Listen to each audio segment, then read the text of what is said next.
কষাঘাতে জর্জরিত, টাকা পয়সা না, আপনি দোয়া করলেন যে আল্লাহ আমার ভাইটা আর্থিক সমস্যায় আছে, তার আর্থিক সমস্যা দূর করে দাও। ফেরেশতারা দোয়া করে, আল্লাহ যিনি দোয়া করলো তার যদি আর্থিক সমস্যা থাকে তুমি আগে তার আর্থিক সমস্যা দূর করে দাও।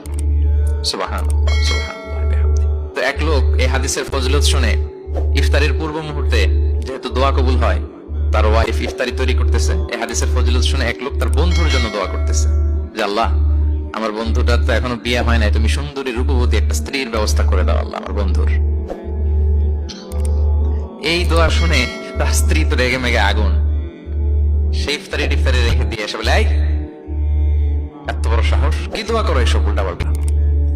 স্বামী বলে, কি দোয়া উল্টা পাল্টা, কি দোয়া করলাম, আমি তোমার বন্ধুর জন্য দোয়া করছি যে আল্লাহ তারে তুমি রূপবতী সুন্দরী স্ত্রীর ব্যবস্থা করে দাও। তো ওয়াইফ বলে, এই তুমি কি মনে করছো আমি হাদিসটা জানি না যে অন্যের জন্য ভালো কোনো দোয়া করলে আগে এটা নিজের জন্য কবুল হয়?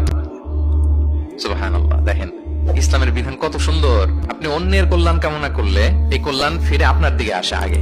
সুবহানাল্লাহ। তো এই বেদুইনের এটা জানা ছিল না, সে এসে দোয়া করতেছে, আল্লাহুম্মা আরহামনি ওয়া মুহাম্মাদ ওয়া লা তারহাম মা'আনা আহাদা, আল্লাহ তুমি শুধু আমারে রহম করো আর মুহাম্মদ সাল্লাল্লাহু আলাইহি ওয়াসাল্লামের রহম করো, আমাদের দুজনের সাথে আর কাউরে রহম করো না। রাসূল সাল্লাল্লাহু আলাইহি ওয়াসাল্লাম তাকে বলেন, হায় রে, একটা প্রশস্ত বিষয়কে সে সংকীর্ণ করে ফেললো। আফসোস করে বলতেছে, কারণ আল্লাহর দরবারে রহমের কি কোনো ঘাটতি আছে বলেন তো?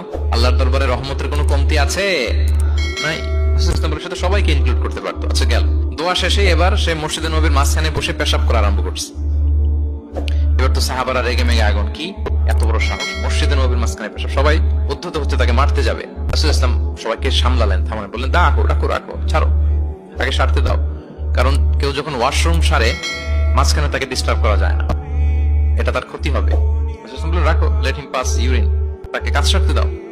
সে কাজ সারলো। এবার রাসূল ইসলাম বললেন, ও হারিকু আলা বাউলিহি সাজলান মিন মা, তার পেশাবের উপর এক বালতি পানি ঢেলে দাও, দিয়ে ফেললো।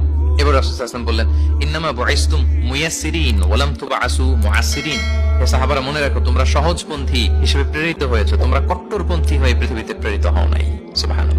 তাহলে যে কোনো জিনিসের সলিউশন আপনার সহজভাবে করতে হবে, এটাকে জটিল বানানো যাবে না। আমরা অনেক সময় জটিল থেকে জটিল করি।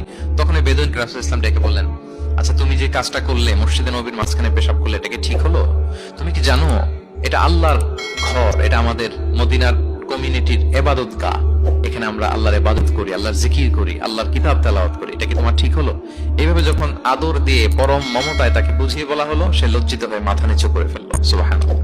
রাসূল সাল্লাল্লাহু আলাইহি ওয়াসাল্লামের কাছে ক্ষমা চাই। আপনি কোমলতা, ভালোবাসা দিয়ে যা জয় করতে পারবেন, কঠোরতা দিয়ে সেটা পারা যায় না। খেয়াল রাখবেন, ভালোবাসা দিয়ে যেভাবে আপনি মানুষের হৃদয় জয় করতে পারবেন, কঠোরতা দিয়ে পারবেন না। এজন্য ইসলাম ফ্লেক্সিবিলিটিতে বিশ্বাস করে। ফ্লেক্সিবিলিটি, লা ইউকাল্লিফুল্লাহু নাফসান ইল্লা উসআহা, আল্লাহ সাধ্যের বাইরে কাউকে কখনো কিছু চাপিয়ে দেয় না। এজন্য ইসলামকে সহজ করে উপস্থাপন করতে